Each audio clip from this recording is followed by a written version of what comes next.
like I need to elaborate a little bit more about my first, not really my first, but after I had my first daughter, the first relationship I had after her dad was very, very toxic, very, very, very toxic. I obviously was weak. I didn't think my voice mattered, and I didn't know how to speak up for myself. And when I did, it was always met with an argument or fighting. And so eventually I just was like, whatever I say doesn't really matter because it always ends up being my fault anyways. And, at the time, like I said, I was young and not dumb, but I just didn't know any better, I guess.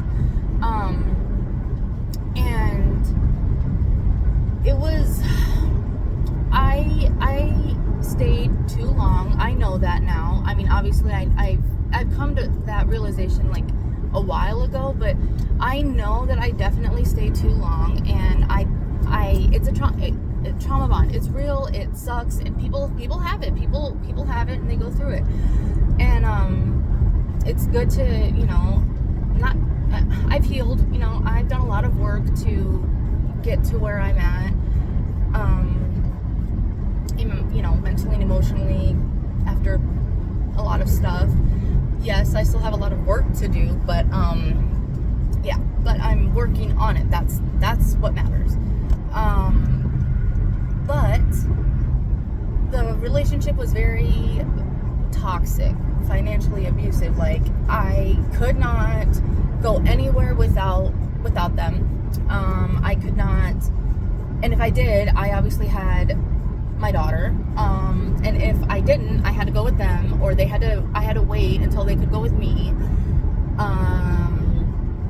I paid the bills, but since I was staying home, it wasn't my money technically if you want to get all technical about it, but that I paid the bills, but apparently according to the now fiance of my ex, from several people, she was told that I wasn't very good at the finances. And then when I rebutted with it, why didn't they take over? Nothing ever got shut off except for the time that they forgot to check the propane tank.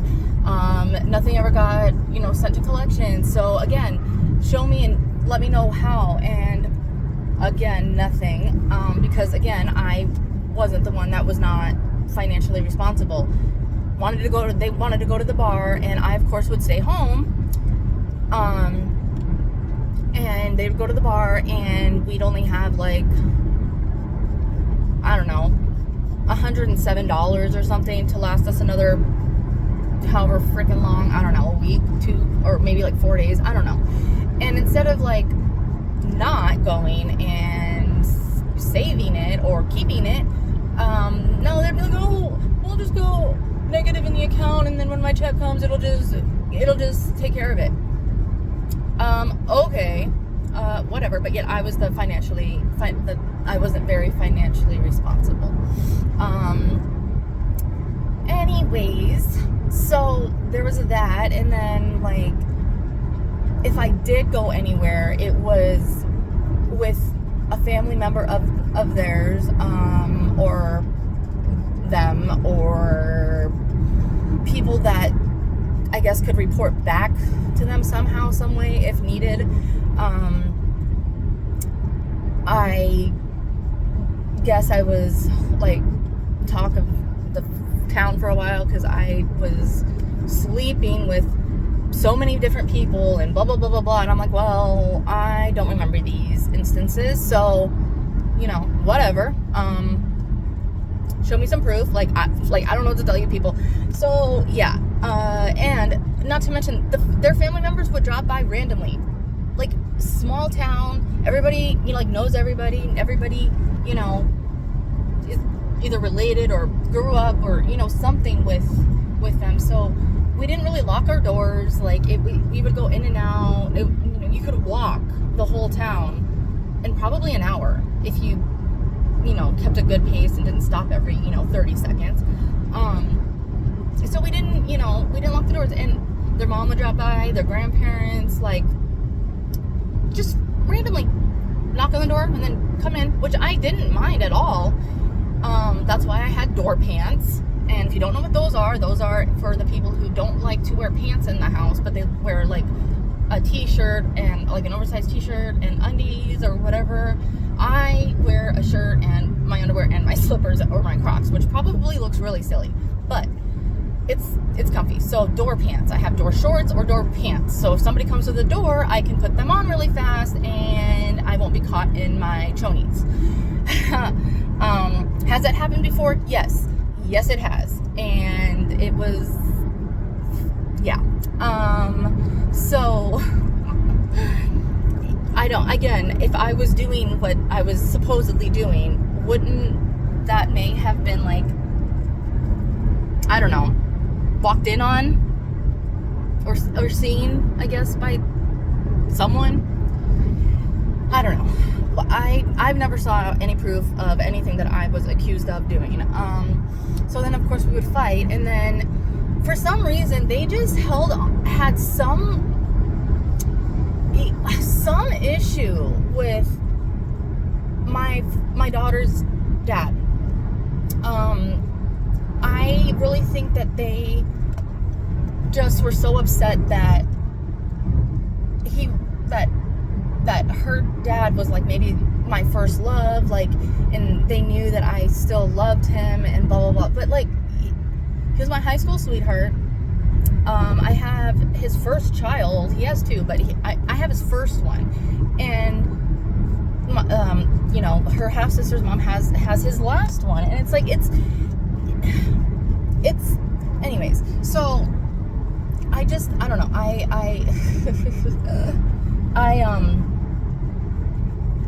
Holy cow. So she looks just like him. Like she's like a carbon copy, like copy paste. And I think that really just deep down pissed them off, and without them really understanding that was why they were pissed off. And like, I regret not having my kids. I just regret having them when I did. I really wish I would have waited to have, you know, any of them until I, you know, finally figured out what my mental health issues were, you know, and worked on them more and worked on myself more before I had them, so that way I guess didn't damage them, didn't ruin them.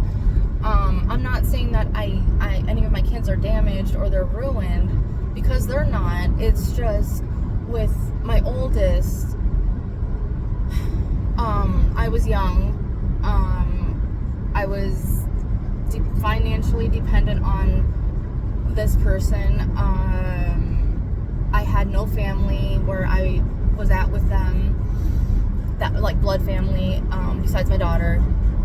And like, for some reason they would just have so much, not anger, but just, well, I guess maybe anger, I don't know, but resentment and maybe just pure hate for my daughter's dad. And I think a lot of that was the reason that that shit went the way that it did.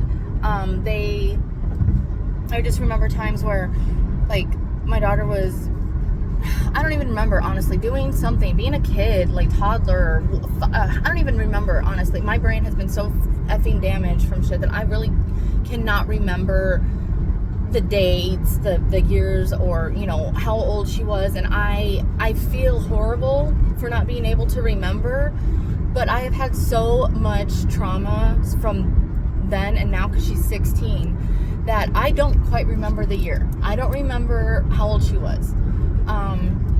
I can ask her if, you know, I need to, but I just remember I could not leave her alone with them. Not because, like, anything like that, that, nothing like that, but just my daughter couldn't be a kid. Like, they were raised, I got spanked with the belt and I turned out okay. Well, I don't want my kids raised like that.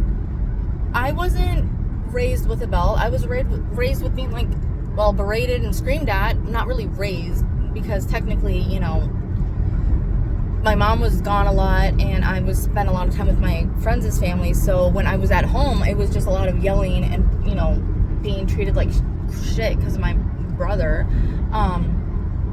So, I didn't want my kids raised like that, and they were just like a combination of both. And, I was like, okay, well, I've read that kids need time to, either cool down. You guys, parents take a time out, and then, go give hugs and blah, blah, blah, blah, blah.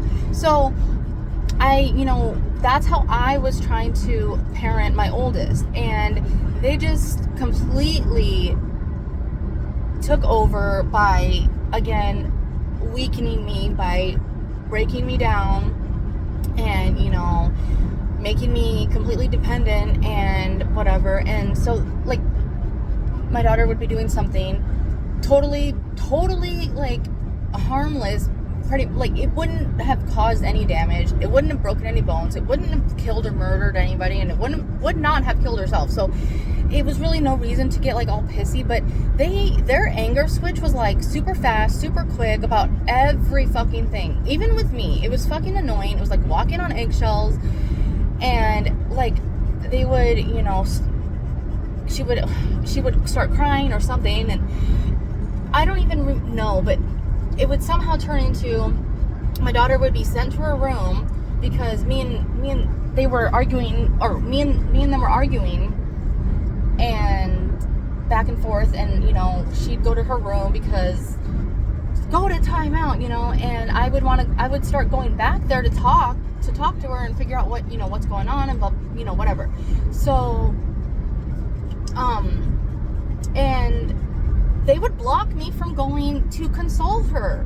They would, not let me through the door. They would yell at me in my face so that way I wouldn't go in the room, push me back, and she would just be crying and saying, Mom, I want a hug, and I would try so hard to go and give her a hug, and I did several times, and then, that of course sparked a whole new set of fighting and arguing between us. And so then it was, oh my God, and I look back and I'm just like, I should have done, I could have, and I should have done more and different, but I was, again, young, and I didn't know that I mattered, I guess. So I think a lot of what conspired with my oldest and stuff, that decisions that she has made and things she has done have been impacted by that treatment, because I know that has affected relationship, or a relationship and stuff with me, and it's messed me up with trust and abuse and all that other stuff. So obviously, being a kid, that's worse than me. But I did get, she's been in counseling, she's on medication. I have done what I can do to the best of my ability with what I have. Is it perfect, 100% great, the best thing? No, it's not. I'm learning, I'm working on things. I don't know everything. But I really think and believe it definitely played a huge role into a lot of her decisions, and she resents me for staying so long, probably even thinking that I allowed that to happen, which I did not.